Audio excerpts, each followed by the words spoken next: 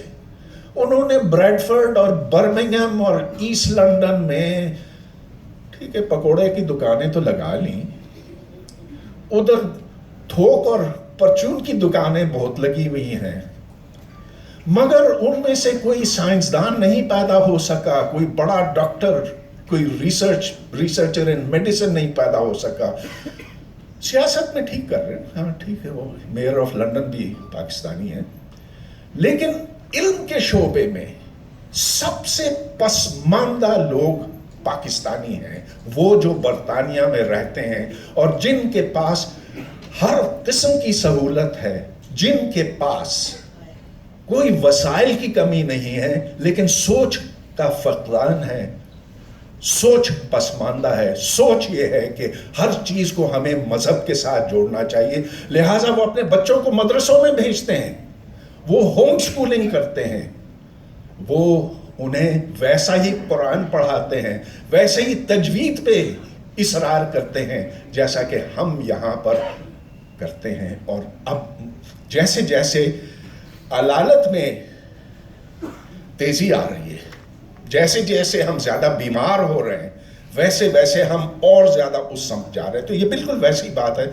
جیسا کہ اگر کسی کو ڈائبٹیز ہو، اسے مزید چینی پلائی جائے، کھلائی جائے.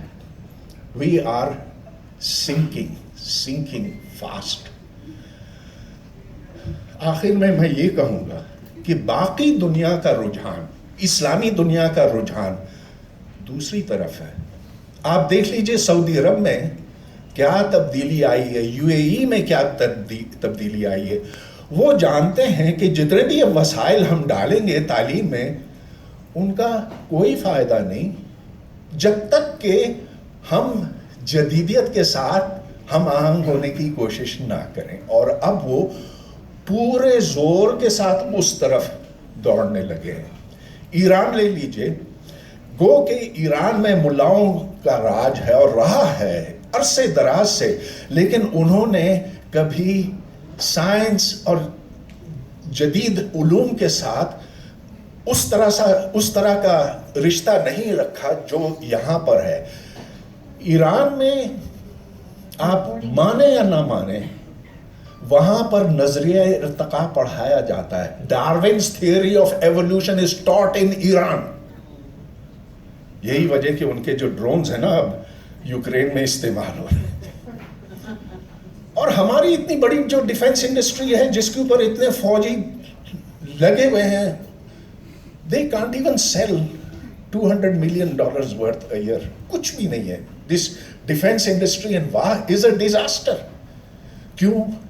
تعلیم ہی نہیں ہے. میں نہیں کہہ رہا ہوں کہ جنگ کا سامان تیار کرنا اچھی بات ہے، لیکن ہماری انڈسٹریل کیپیسٹی نہیں ہے. انڈیا کا soft where export is $148 billion a year. ہم اس بات میں فخر کرتے ہیں کہ ہمارا 2 بلین ہے. کیا وجہ ہے؟ اس لیے کہ ادھر ہم نے بھوسا بھرا ہوا ہے ہمارے بچوں میں، کھوپڑیاں خالی ہیں، کر کچھ نہیں سکتے، ملازمتیں نہیں ملتی. سافٹ ویئر جس کے لیے آپ کو کچھ بھی نہیں چاہیے سوائے اس کے عقل کے، لاجک کے، اس میں ہم قدم ہی نہیں رکھ سکے. یہ نظام تعلیم کی بربادی کا خمیازہ ہم بھگت رہے ہیں. اسے بدلنا ہوگا. تاریخی طور پر دیکھا جائے، بس میں اپنی بات ادھر ختم کر رہا ہوں، یہ کوشش کی گئی، یہ 18ویں صدی کی بات ہے، محمد علی کے مصر کے زمانے کی بات ہے کہ مدارس اور اسکولوں کو، جدید اسکولوں کو یکجا کرنے کی کوشش کی گئی. محمد علی کو وہ ختم کرنا پڑا. پھر آپ سلطنت عثمانیہ کا دور دیکھیں، وہاں بھی کوشش کی گئی اور یہ جان لیا گیا اس زمانے میں، آج سے 200-250 سال پہلے، کہ مدرسہ اور اسکول کبھی اکٹھے نہیں ہو سکتا. اس کا مقصد، مدرسے کا مقصد ہے آپ کو جنت پہنچانا، اسکول کا مقصد ہے کہ اس دنیا میں بہتر زندگی گزارنا. یہ دو مقاصد ایک دوسرے کے ساتھ بالکل مختلف ہیں، ان کا آپس میں کوئی تعلق نہیں ہے. اگر ہم نے یہ اصرار کیا اور لگے رہے تو پاکستان بنے گا افغانستان.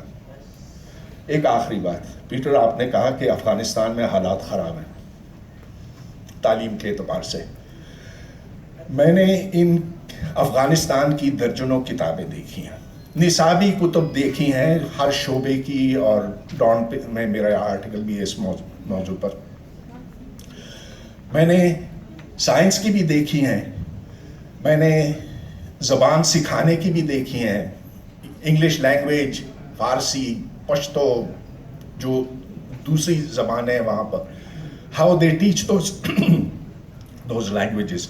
میں نے ان کی تاریخ اور جغرافیہ کی کتابیں بھی دیکھی ہیں، اور میں دعوے سے کہہ سکتا ہوں کہ وہ ہماری کتابوں سے